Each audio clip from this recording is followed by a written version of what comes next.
Okay, yesterday when dealing with the law of sines, okay, we used the law of sines to solve triangles that were of the form angle side angle or angle angle side. If you remember from geometry, these were two valid ways to prove that triangles were congruent to each other. Okay, if we could show that we had an angle side angle case with the two triangles, okay, we could say that the triangles were congruent.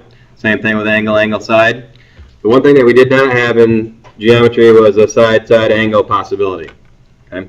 So we never were able to prove triangles were congruent by side-side angle because ultimately that presents a problem when dealing with triangles because it's what we call the ambiguous case. Okay? So here's what I mean about that. If we were to be given the following information, if we were told that A was 12, C was 8, and angle C was 25 degrees, okay, then we have two sides and an angle. So it could be side angle side, which we know is a valid way to prove triangles congruent from geometry. Okay, but in this case, it's not, because if we were to draw a picture of our triangle, I'm going to say that my side A, okay, or I'm going to say my side C is 8 here. Whoops, I lied. That's going to be my 12. All right, so that's my side A, and then my side C is going to be 8. And here's where the problem lies, is I could draw it like this and have my 8 be right there. All right.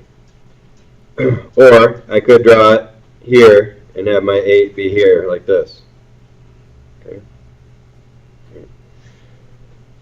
All right. So with that said, and this is actually supposed to be angle A, sorry. Okay. So I know my angle A here. Nope, I had it right in the first place. Confuse my picture here a minute. All right. So if this is my angle C right here, okay, and this is my side A, okay, I could have that situation with a 25-degree angle. Okay. The situation could be 8 here, okay, coming back this way, or it could be 8 here. Okay, now here's where the problem lies. Okay, is that angle A? It could be that right there, okay, or it could be this angle right here. So the question is, which is it? Well, the answer is we don't know. Okay, it could be both. That's why when we have this situation where we have a side, and the angle not between them, okay, which is what we call side-side angle again. Okay, that's the ambiguous case because it could be either one of these triangles. So when we have that situation, we ultimately are going to be finding answers to two different triangles. Okay, and so when presented with that issue, okay, what I would do is I would literally draw myself two triangles and just solve them separately. Okay, both are relatively easy to solve. Okay, but to do it, we need to recognize that there's two possibilities here. Okay, like I said, if we had the 12 here and we had the 8 here, that's one possibility. Okay, and notice that if we did have that situation, that A here should be an acute angle. Okay, but if I had A coming back this way, okay, to have a length of 8 also, okay, then notice that A would be an obtuse angle. Okay, now the good news is that there's a relationship between these two A's that we're going to see. So I would always start out by looking at the triangle that's the bigger triangle, if you will, okay, where A is going to be an acute angle. All right, so if that's the case, and again, it might help you to draw these two separately. Okay.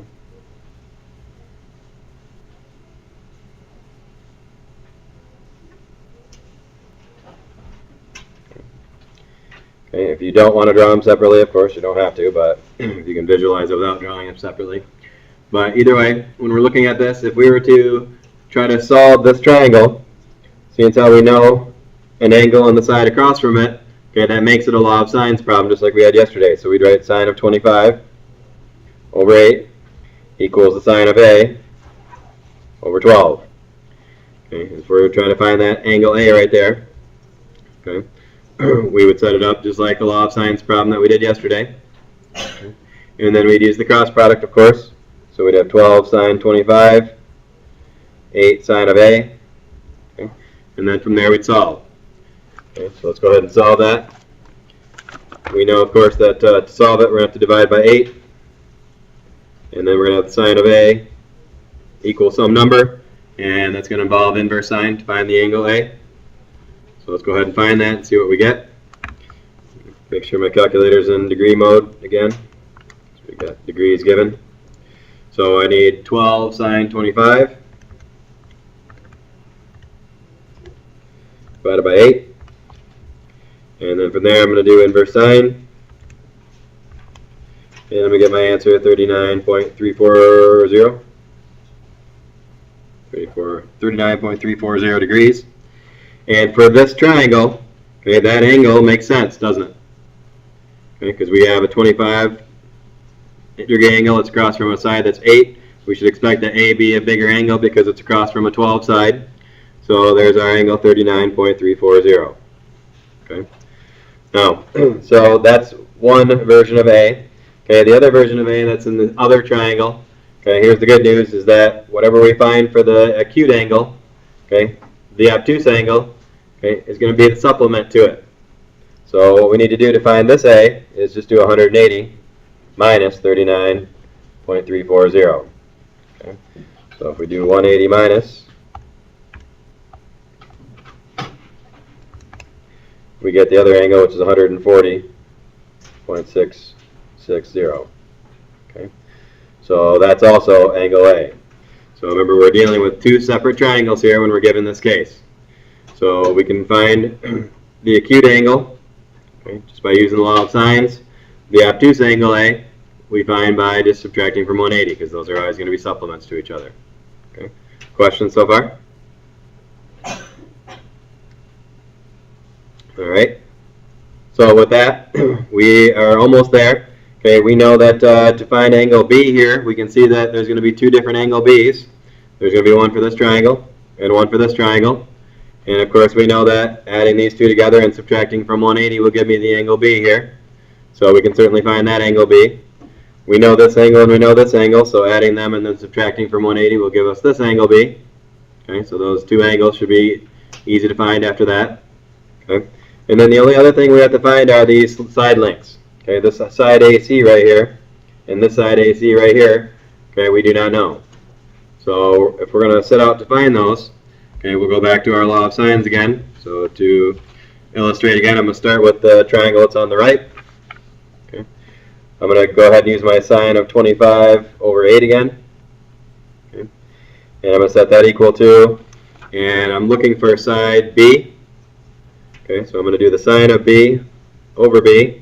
And the other question here is, what is the angle here that I use for B? Remember, it was 39.340 plus 25 subtracted from 180. So it's 115.66. So that's the angle B in that problem. Obtuse, as we should expect when the way we drew it.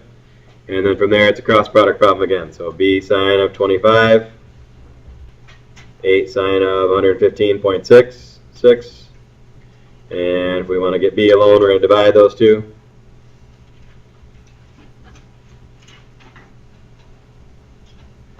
And so our value for B there at this point will be 8 sine 115.66 divided by sine 25, and we get a B value here of 17.063. Okay. And again, in the picture, okay, that should make sense.